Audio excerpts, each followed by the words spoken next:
जय हिंद दोस्तों। आइए शुरू करते हैं आज की जीके की सीरीज़ में संसद भाग 2 को, यानी संसद से रिलेटेड क्वेश्चंस को। हमारा आज का पहला प्रश्न है, भारत में संसद की संयुक्त बैठक की अध्यक्षता निम्नलिखित में से कौन करता है? और आपके विकल्प कुछ इस प्रकार आपके सामने हैं। उपराष्ट्रपति, परिषद का अध्यक्ष, लोकसभा अध्यक्ष या राष्ट्रपति। दोस्तों, इस प्रश्न में आपका जो सही आंसर है वो है लोकसभा अध्यक्ष। बढ़ते हैं आज के अगले प्रश्न की ओर। हमारा आज का अगला प्रश्न है, सांसदों की अयोग्यता संबंधी विवादों का फैसला कौन करता है? ऑप्शंस हैं सर्वोच्च न्यायालय, चुनाव आयोग, प्रधानमंत्री या राष्ट्रपति। आपका सही जवाब होगा ऑप्शन डी, राष्ट्रपति। सांसदों की अयोग्यता संबंधी विवादों का फैसला राष्ट्रपति करते हैं, वो भी चुनाव आयोग के परामर्श से। देखते हैं आज के अगले प्रश्न को। आज का अगला प्रश्न है, भारतीय संसद की सबसे बड़ी कमेटी कौन सी है, यानी समिति कौन सी है?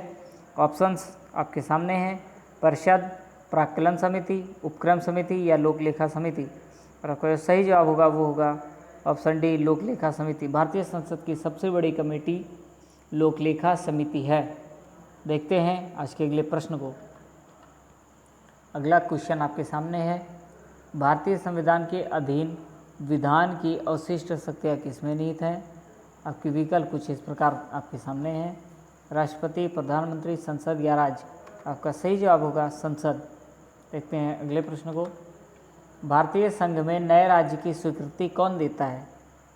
यानी इंडियन यूनियन में नया राज्य अगर गठित करना हो तो किसके द्वारा उसकी स्वीकृति होती है? राष्ट्रपति, उच्चतम न्यायालय, प्रधानमंत्री या संसद।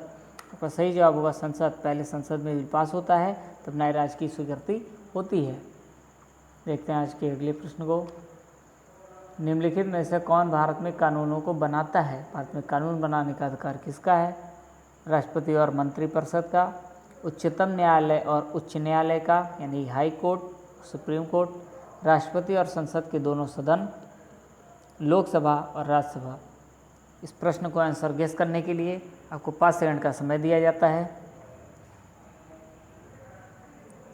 आपका जो सही जवाब है वो है राष्ट्रपति और संसद के दोनों सदन मिलकर भारत में कानून को बनाते हैं। देखते हैं आज के अगले प्रश्न को। अगला प्रश्न है, निम्नलिखित में से या निम्न में से कौन सा संसद से संबंधित नहीं है? यानी आपके सामने जो ये विकल्प दिए जा रहे हैं इसमें कौन संसद से संबंधित नहीं है? आपका ऑप्शन है आमुख, स्थगन, भंग करना या बर्खास्त करना। सही जवाब होगा बर्खास्त करना। देखते हैं अगले प्रश्न को। अखिल भारतीय सेवाओं के सृजन की शक्ति किसे प्राप्त है? ऑप्शंस कुछ इस प्रकार हैं दोस्तों, उच्चतम न्यायालय, संसद, मंत्रिपरिषद या प्रधानमंत्री। जल्दी से आंसर गेस करिए। यहाँ आपका सही जवाब होगा संसद।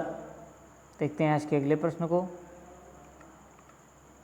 संसद के दोनों सदनों के समक्ष वार्षिक वित्तीय विवरण किस अनुच्छेद के अंतर्गत प्रस्तुत किया जाता है? यानी दोनों सदन में जो वार्षिक वित्तीय विवरण है, एनुअल जो फाइनेंस है उसका डिटेल है जो, वो किस अनुच्छेद के अंतर्गत प्रस्तुत किया जाता है? विकल्प कुछ आपके सामने हैं, अनुच्छेद 74, अनुच्छेद 112, अनुच्छेद 268 या अनुच्छेद 370। आपका जो सही जवाब होगा दोस्तों वो होगा अनुच्छेद 112। बढ़ते हैं आज के अगले प्रश्न की ओर। कौन सा प्रशासन पर विधायी नियंत्रण के अंतर्गत नहीं आता? विकल्प कुछ इस प्रकार हैं, शून्यकाल, स्थगन प्रस्ताव, बजट सत्र या किसी विधेयक निरूपण के अंतर्गत। और सही जवाब होगा शून्यकाल के अंतर्गत नहीं आता। देखते हैं आज के अगले प्रश्न को। संसद और संविधान साधन नहीं है। ऑप्शंस विधिक न्याय के, राजनीतिक न्याय के, आर्थिक न्याय के या सामाजिक न्याय के। इस प्रश्न का उत्तर भी दोस्तों आप गेस कर सकते हैं 5 सेकंड में। आपका जो सही आंसर होगा विधिक न्याय के। जी हाँ दोस्तों, विधिक न्याय के संविधान और संसद के साधन नहीं हैं। देखते हैं आज के अगले और आखिरी प्रश्न को। हमारा आज का अगला और आखिरी प्रश्न है, भारतीय राजनीतिक व्यवस्था में कार्यपालिका किसके अधीन रहकर कार्य करती है? यानी जो कार्यपालिका वो किसके अधीन में काम करती है? ऑप्शंस है न्यायपालिका, विधानपालिका, चुनाव आयोग या संघ लोक सेवा आयोग। और जो सही जवाब होगा आपका वो होगा ऑप्शन ए, न्यायपालिका। यहाँ दोस्तों न्यायपालिका कार्यपालिका न्यायपालिका के अधीन रहकर कार्य करती है। और इसी के साथ हमारा आज का प्रश्न समाप्त होता है। उम्मीद है आपको संसद भाग 2 के प्रश्न समझ आए होंगे। ऐसे ही तैयारी करते रहिए, हमारी शुभकामनाएं आपके साथ है। आपका प्यार और स्नेह पाने के लिए आपका एक सब्सक्राइब हमारे लिए बहुत महत्वपूर्ण है। धन्यवाद।